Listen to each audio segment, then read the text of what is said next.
Welcome to the Ride of My Life podcast, the Inner Peace Pilgrimage. I'm Caroline Rena, and here, let the ride inside adventure begin. I will share what it's like on my own inner peace journey, and through what I learn and become aware of, provide insight to your journey as well.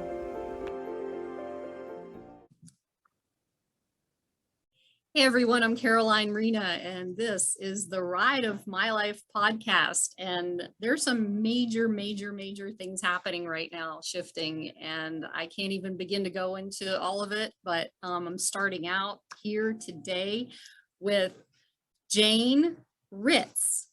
Or if you're from Charlotte, you know her, Charlotte, North Carolina, you'll know her as Jane the Guide. And I asked her, and she so lovingly received my invitation to come on here today with me. And basically what we're doing is the next part of the journey is inner peace for me, going deeper. And I'm preparing to leave North Carolina to head out to Colorado. And as part of the journey, I decided to do a cacao ceremony, which I've never done before. And Miss Jane facilitates, along with a bunch of other stuff which you can talk about, the cacao ceremony. And so I'll let her kind of talk a little bit about, I'm kind of going to do this the same way I do my other interviews, but it'll be shorter. And then she'll talk a little bit about the cacao ceremony, and I'll just give what my experience was and what's happening to kind of start this fall journey rolling. So thank you for being here. Thank you. Thanks for like creating and sharing this really vulnerable experience called your life. Yeah. Like it literally, like, to share the ride of your life, like that's kind of a thing. Like it's a big thing. It's a big deal. I know. And she knows I'm scared to death to do this, but this is all new. So she's here to support me, and I'm grateful. So we're going to start off with just a question, kind of like what you do. We'll start there. Just a little short version of what you do, because I know you do a lot. I do. Yeah. Go ahead. I do the bippity boppity boos. So quantum spirituality has kind of been my thing, which is really connecting the micro to the macro, to the infinite, and to the infinite love that is within all of us. And that remembrance, that reclaiming, the recognition and the remembering, and that, and then supporting people in using that remembrance of the divinity within with really real tools, I guess, whether it's the tools of the knowledge of the science behind it, or the actual neurological tools or emotional tools or whatever, creative tools, so that people can move in their purpose and their path from their unique heart-centered space. So for me, that looks like having one-on-one clients for personal sessions. I offer cacao ceremonies. I work with a lot of businesses and entrepreneurs and creatives to create their path and purpose, because everything is about me, right? Because everything is about you. Everything is about me. We mirror right? each other, yeah. And it's like, we met for a reason. I know. Yeah, I'm so grateful. And like, my purpose is so that everybody lives their heart's purpose. Yes. Instead of some egoic based mind trip system that was indoctrinated into them, because we've all lived through that, and that's just not fun. No, well, it's lies. It's not who we are. Yeah. That's what I normally, share with people. It's like these things that we were told that aren't the truth about who we are, and that's the journey, is going in and finding that truth. It's like all these conditions and imprints, and like I see them as like stamps on us that we're like seeing and recognizing and clearing off. But to me, those stamps are so confining to the actual truth with a capital T and the heart of pure creation and its fullness. And that way of living is just really boring, and I'm really like, I'm done with it. I'm so over that like patriarchal control system. Yeah.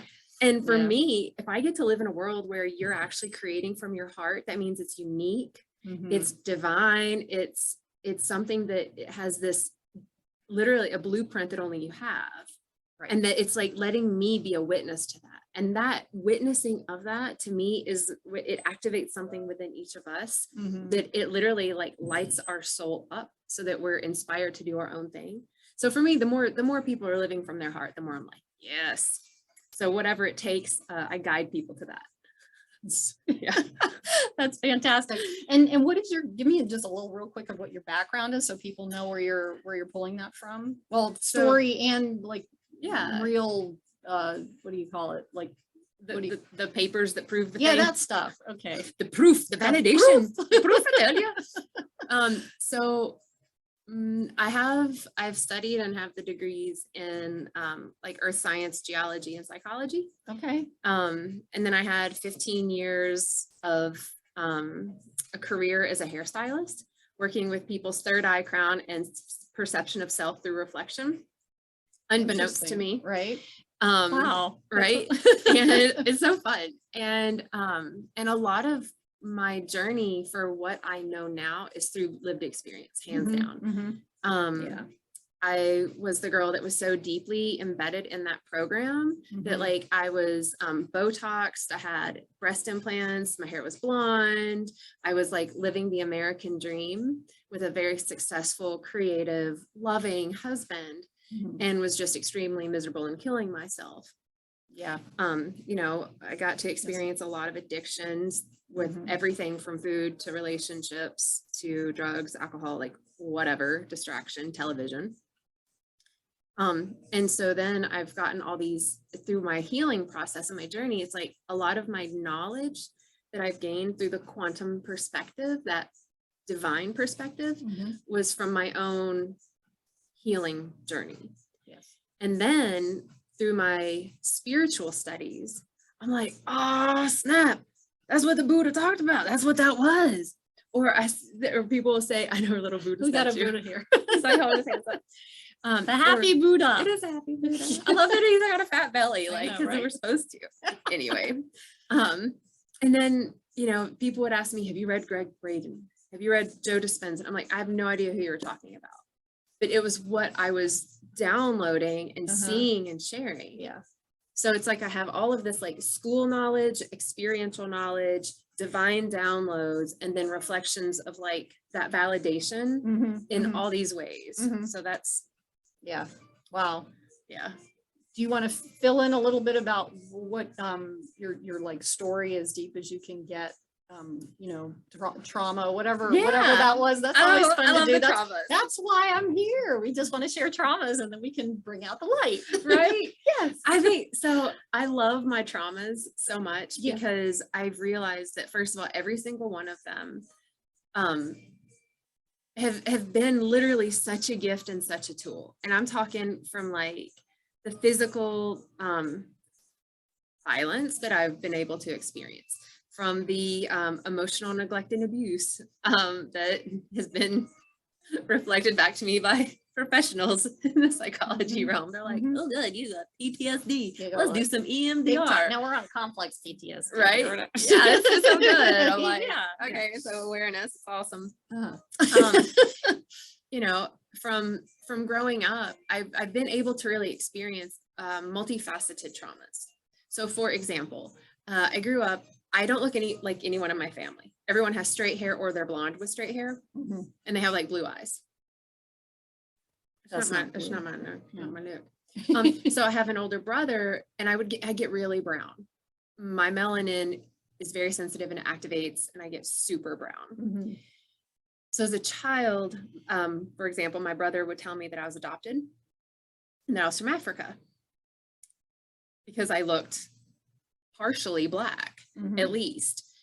And so my mom, I love her so much, thought it would be funny to just be like, haha, yeah, I'll show you your birth certificate to prove that you're actually from Africa. So then she had this moment where she was looking for my birth certificate, okay? And then her couldn't find it. And so she had her human moment of, oh crap, I actually lost my kid's birth certificate, right? So she she forgot about the joke. So for 5 years, this joke was my reality, that I was adopted, that my real family didn't want me, and that my current family, that was why they were emotionally neglective and abusive. Until one day, my mom I don't know. I just went up to her and I'm just like, it's okay, Mom. Like, you don't have to love me. You don't have to like me. Like, I get it. Wow. And she was like, why do you say that? I'm like, well, because you're not my mom. Like, it's okay. You really don't have to love me. And she was like, what do you mean? Like, we said, like, y'all said I was adopted. And she was like, well, that was a joke. Ugh.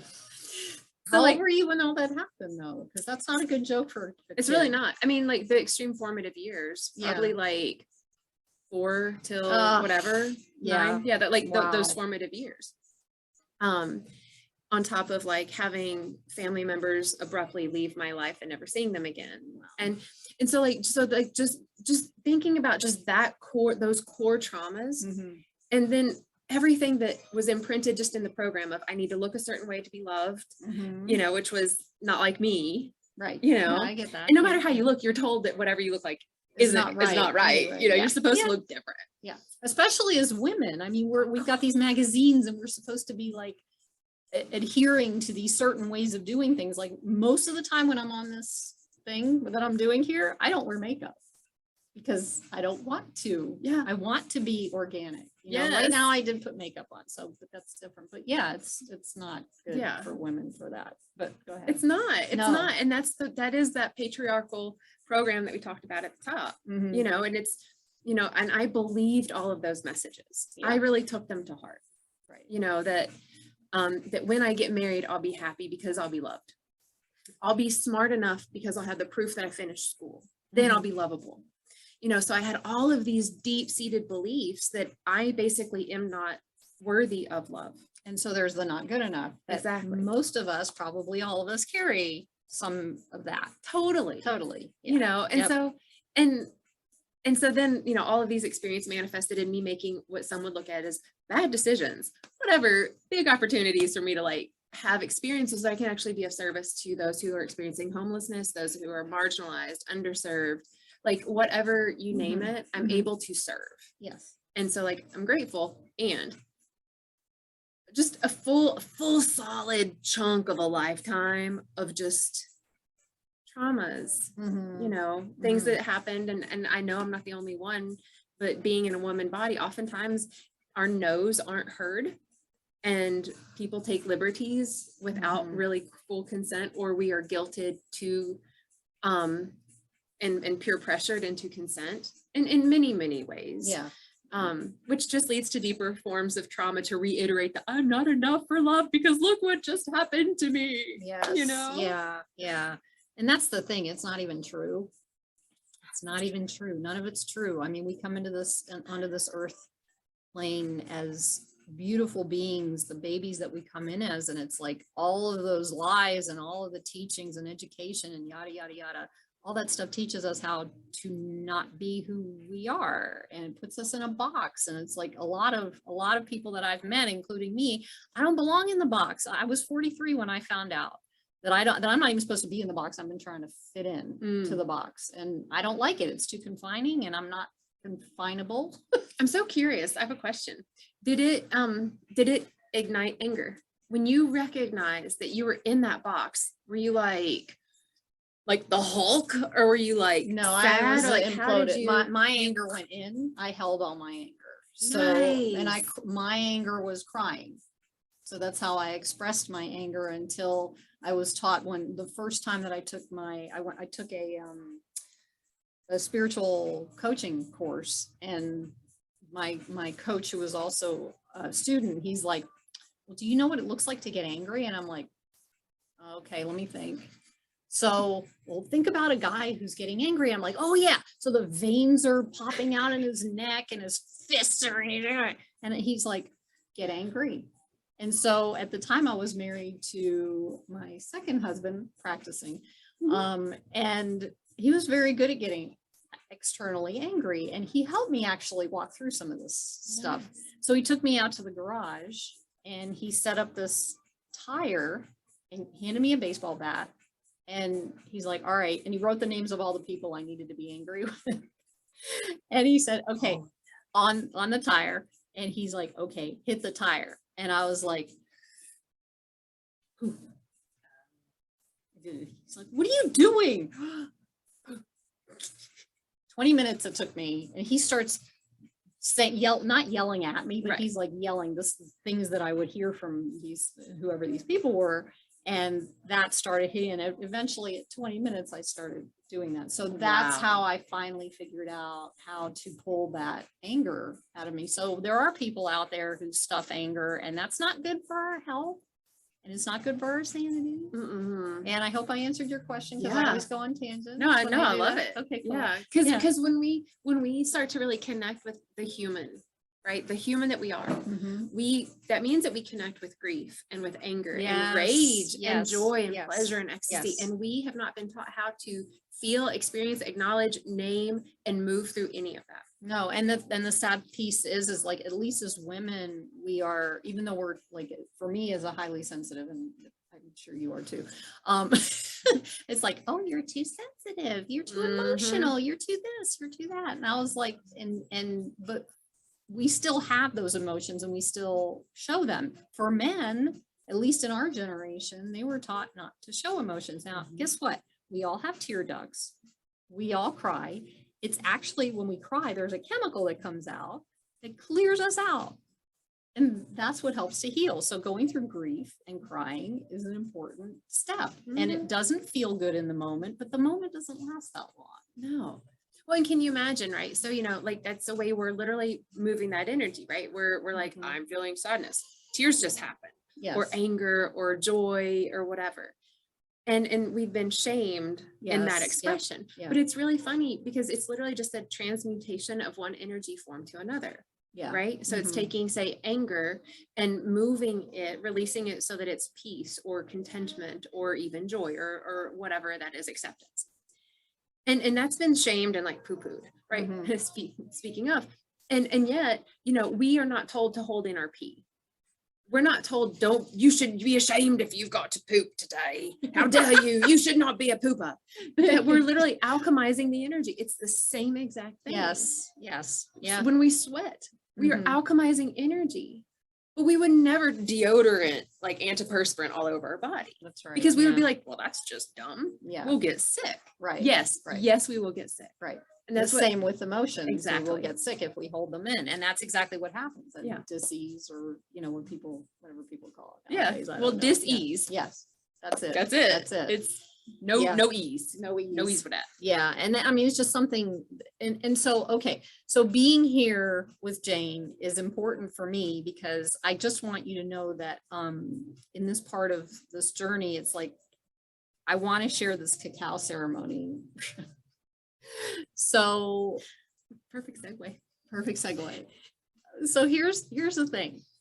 I can't do, because I'm highly sensitive, I can't do what do they call the like ayahuasca and plant medicines. Yeah, there are certain plant medicines that have like the entheogens. Yeah, she knows what, I don't know what it is. I just know I can't do them because they're probably way overpowering for me, because I mean, I can't even drink a glass of wine without getting my mouth numb. Okay. I used to be able to drink wine. So I don't do that anymore. So I decided a couple of weeks ago, after a friend of mine mentioned Jane does a cacao ceremony. I'm like, I've been wanting to do a cacao ceremony for a couple of years, but just haven't gotten around to it. And so I decided to do it. And before I went, I contacted her, and I'm like telling her about my, thoughts and ideas, and even this, doing this little conversation we're having. And so she's getting excited. I'm getting excited. And I'm calm. It was weird. I was calm, because this isn't cacao, it's chocolate for the most part, without the sugars and the milk. And, it's just naturally occurring compounds. Yeah.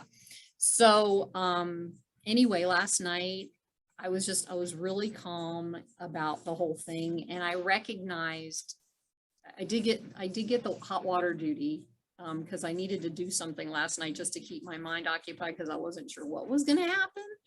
So she gave me hot water duty, and it worked. The thing didn't unplug, and we still had hot water. Yay! Anyway, so the like conversation, or the things that you talked about beforehand, like everything was just hitting. She had an altar in the center with like rose petals, very, very divine feminine. The expectation initially, because I remember you said that, it's like all these women signed up for this and there were no men. Well, there happened to be 3 or 4 men last night. Yeah. And that was interesting, but they're all divine feminine, not, how do I say that? They're connected to their divine feminine, compassion and love and, whatever. And so we have, how many people were there?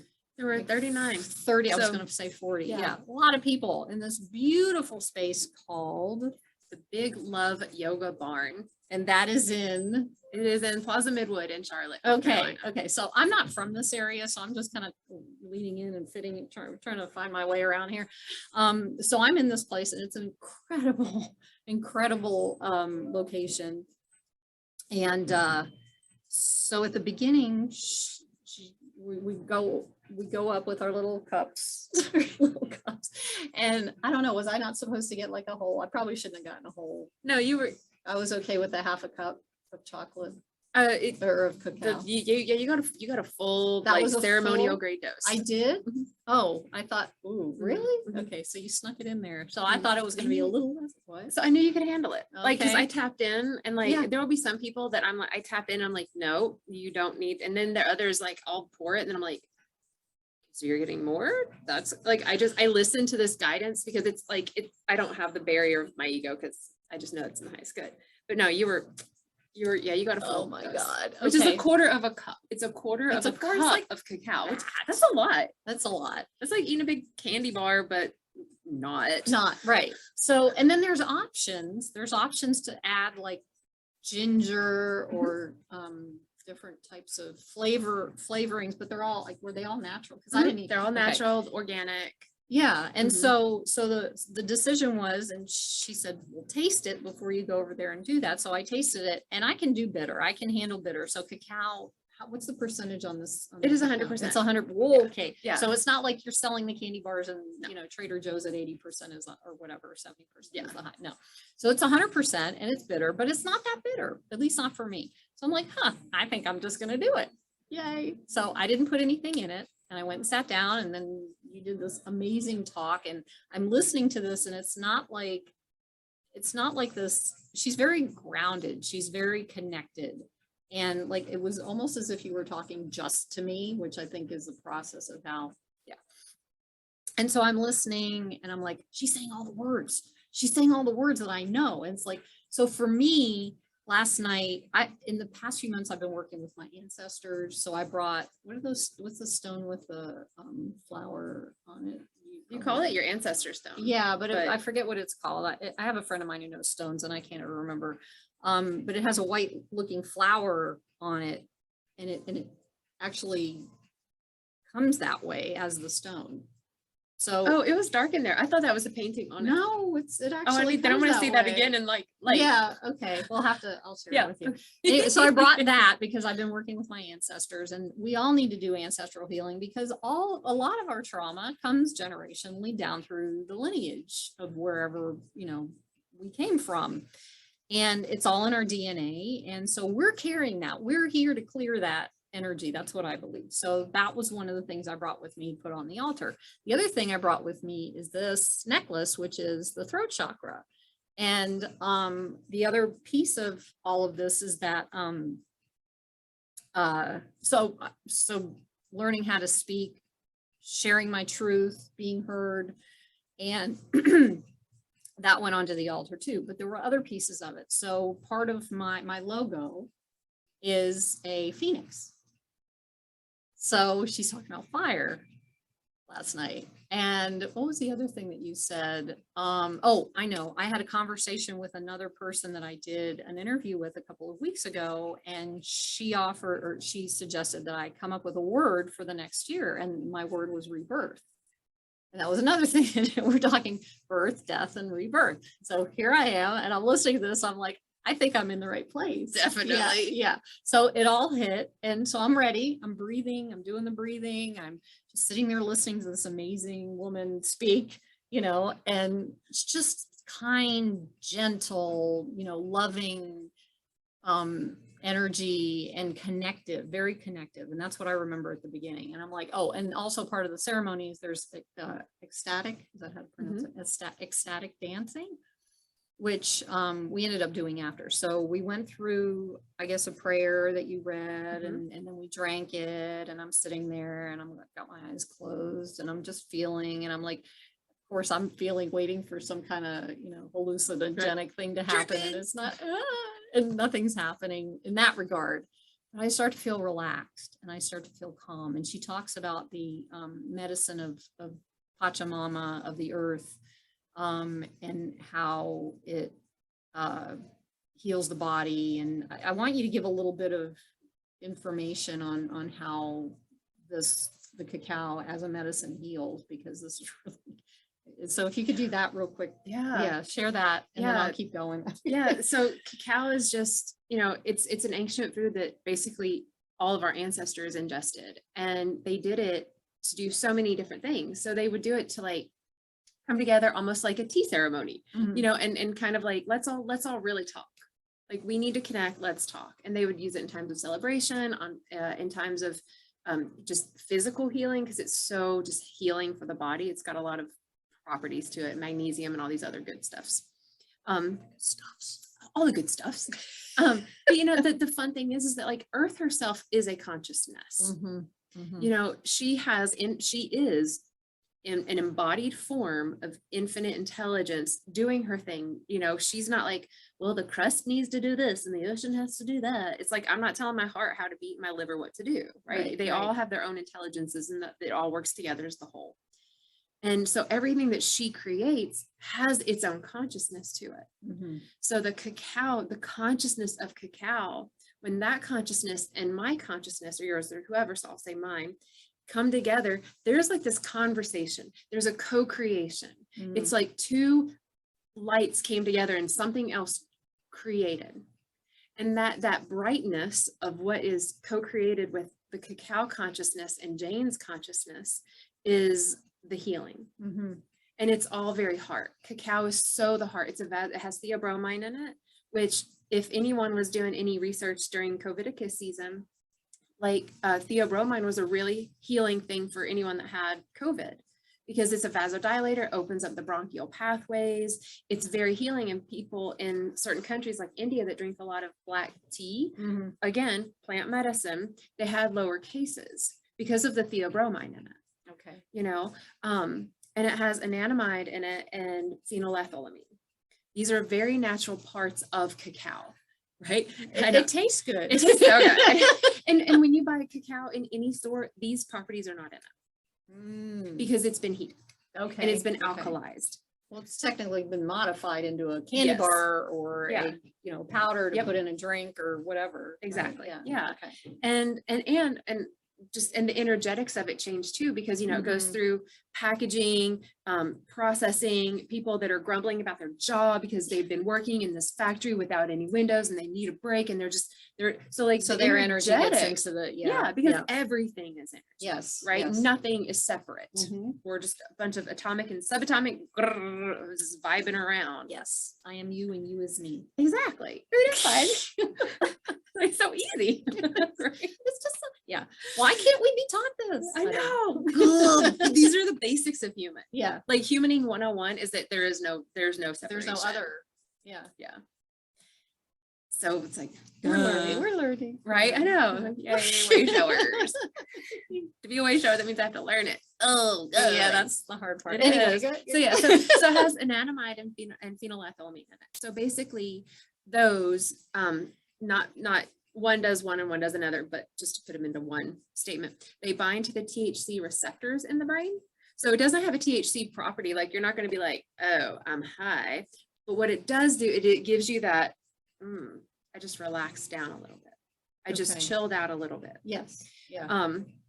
It also activates they call it the God molecule in the brain and the body. It activates that. It mimics that. It is that. So it brings that to light, into form, into recognition, into being felt, which translates into feelings of, depending on where someone is when they ingest it, potentially feelings and experiences of bliss and euphoria, Yeah. but not from this like MDMA ecstasy, like, whoa, but this like deep nurturing feeling of that, The almost like an peace and the oxytocin. calmness. It's just, yeah. And because it has the theobromine in it, which is that vasodilator, it increases literally blood flow to the heart, and it also increases inspiration. Yeah. Right. Yeah. One, divine inspiration, but also the ability to take that big full breath. Yes. So that stimulant, it gives you this like energy and this like desire. It activates this like deep-seated desire within to create, usually. Yes. It increases inspiration and creativity. Well, and then the stimulant is the breath. It's not the actual, it's not the cacao. Cause I was like perfectly, I was just very calm, and I think I was in bliss because I was just kind of, doing the dancing and everything and having, and just connecting. There was this big, huge peace sign, and I'm just connecting because that was my word. She also had us give our name, where we were born, and a word that we're looking at, and my word was peace. So I'm like, oh, the peace sign. So I stood in front of the peace sign. But go ahead. You had your drishti, you had your focus point. I did. That was cool. Yeah, and cacao, whenever I lead and hold ceremonies with this medicine, they're all different. I really have been grooving on the ecstatic dance. Yeah. Just because there's so much sacral movement to that. And I feel we're moving into a timeline where the sacral space is recognized for the infinite womb of creation that we all have within. Yes. Yeah. So that's like the next iteration of the new earth, is we recognize I am creator, and that is within. That's the connection. Yeah. Yeah. And to dance, that's a lot of sacral physical movement, but a lot of people have a lot of guilt and shame around even moving their body. So to take the body and to put it in a situation where you're held safely to explore what your body moves like, is without being judged at all. No. Yeah. No judgment. No judgment. It fast quantumly leaps you into healing. Yeah. And you're being held with the consciousness of this beautiful plant medicine in the container that I'm holding, which I'm really grateful to be able to hold a very large container in a high frequency. Yeah. And that's what it felt like. And it was interesting because and to add to it, it felt even like everyone else was doing that. It wasn't just you doing it by yourself, because I felt there were times, because I tend to hold space, so I'm like focusing on me, and then all of a sudden it's like, oh, maybe I need to hold the space, and then I go back into me, and then I held the space, and it was really, and then the music, I kept waiting for a little more, it was very divine feminine. There was a little bit of masculine music in there because I really enjoy the beat, the drum stuff. And I guess that was, just connecting with the divine feminine. It was really important for us to do last night. And then after, I was exhausted. I was exhausted. But what I figured out was this medicine, or the combination of the dance and the medicine together, was when we exercise, it creates our blood to flow more. And so obviously the plant medicine is going through our body more. So it's got more opportunity, whatever, to clean things out. And so, and I'm not going to get into detail, but there was a lot of cleansing going on. And I just felt like right after it, I just felt like I wanted to lay down. I really wanted to lay down, but I wasn't allowing myself to do that, which I probably needed to. And I also needed to eat because I didn't do that. So I needed to take care of myself, and I knew I needed to take care of myself. But it was so like connective. I met so many amazing people last night, and I used to have groups that I connected with when I lived in Florida that were similar, but it was more of the I don't want to use the word that I usually use, like very esoteric. Very esoteric. Yeah. So they're all, it's beautiful, and it was a good experience. It didn't feel grounded, and I felt so grounded last night and esoteric. So it was like that, the Father Sky, Mother Earth connection in the heart. Yeah. Mhm. Okay.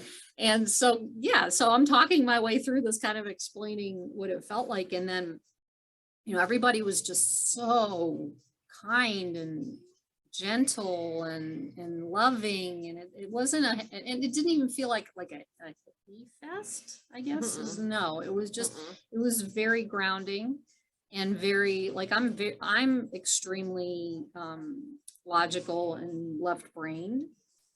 And it brought them, it was like it brought my brain together in a sense, and then just kind of dropped in. And then, I don't know. I mean, it was probably one of the most incredible experience I've had, where I was still coherent and didn't feel ashamed. I didn't feel nervous about being in front of people dancing. I just did it. And maybe part of it was probably the healing work that I've been doing, but that's what this is about, and I'm so grateful to have had that opportunity, because I mean, this.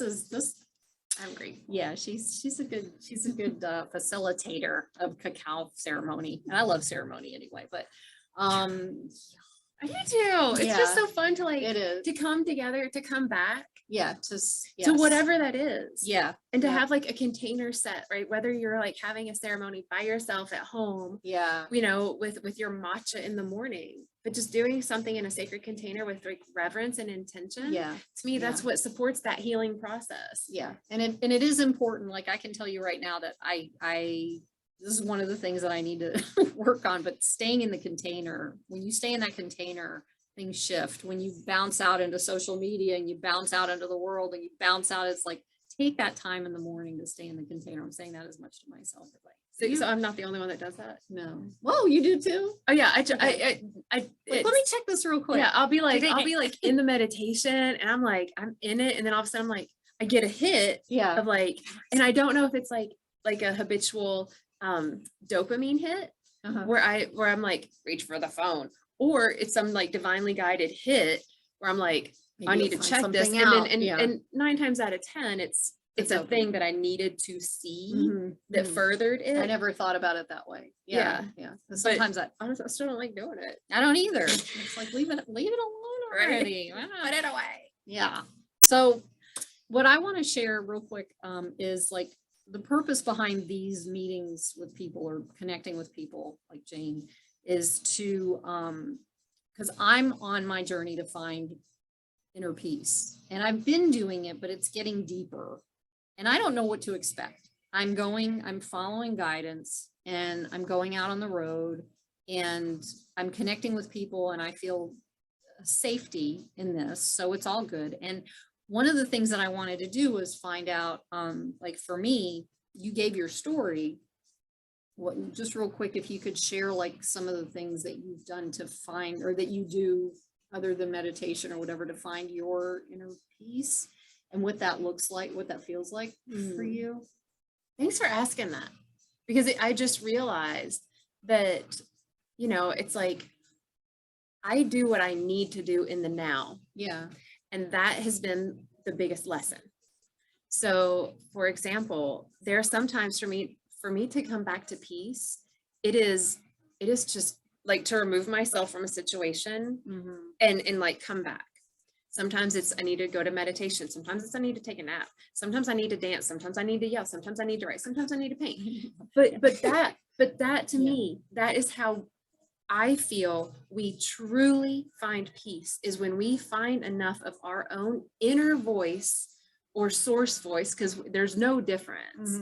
When we can hear that voice so clearly that we can then follow that guidance, we are moving in peace to deepen a sense of peace amidst the chaos that is around us. Yeah. And it's different. It's different for everybody. I mean, just because, you like painting, you like meditating, you like, I don't paint, but I will. But I love to sing, and I love to dance, and I love to journal because I like to write, and that type of thing. So it's however you find it. I just wanted Jane to give an example of what she does, because sometimes when we're out in the world and it's just like, I one of the things that I do that I've learned how to do, and I don't remember a lot of, but driving down the road And you know how a lot of us, especially if we're near an interstate or we're on an interstate that's busy, and people drive, especially around a full moon like we're having right now, they drive a little crazy.